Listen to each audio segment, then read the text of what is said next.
Jim Caldwell, photo, Rick Osentoski / Associated Press. No rancor necessary, no debate required. It's over, and in an honest moment on a reflective day, Jim Caldwell might even admit it.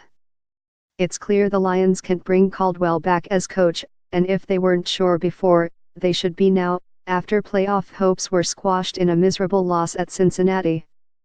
It's a harsh truth, and the harsher truth is, firing Caldwell isn't the full answer, merely the first one.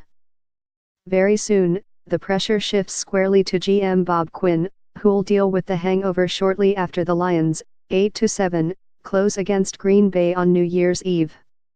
We're about to find out if his Patriots pedigree truly is a difference maker, because this team needs more than just a new coach. It needs a bolder philosophy, a system that isn't all about winging and hoping with Matthew Stafford. In his second season here, this is Quinn's chance to officially implement his plan. It was worthwhile to retain Caldwell initially, and a playoff berth bought him another season and a modest one-year extension.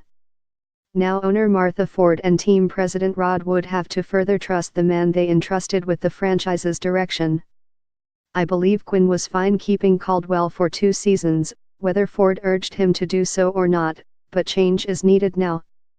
More, Rodgers, Lions need to escape middle class, fire Jim Caldwell.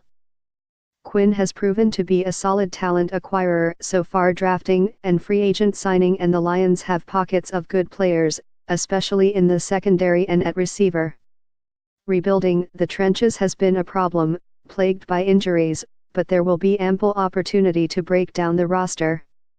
For Quinn, it should start with a new coach, someone younger and more innovative.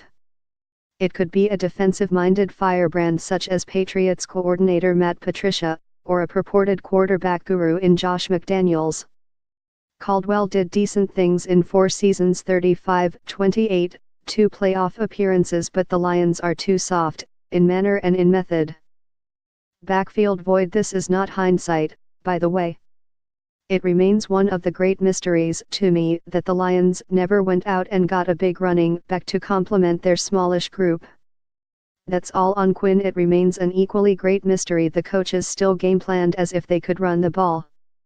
The Lions are last in the league in rushing, incapable of gaining 1 or 2 tough yards when needed, usually around the goal line. The Lions rank in the lower half in key defensive categories too, including sacks. They mostly play hard under Caldwell, but without sustained aggressiveness, except for his first season when they had one of the NFL's best defenses and went 11-5. That looked legitimate, right up until the crushing 24-20 playoff loss at Dallas, and since then, the Lions have been patching and scratching. More, Caldwell on not challenging call, that was the ruling. In the most important games this season, home to Minnesota, at Baltimore, at Cincinnati, the effort and concentration were dreary. On Sunday, it was as if the Lions figured they'd beat the Blah Bengals with minimal exertion.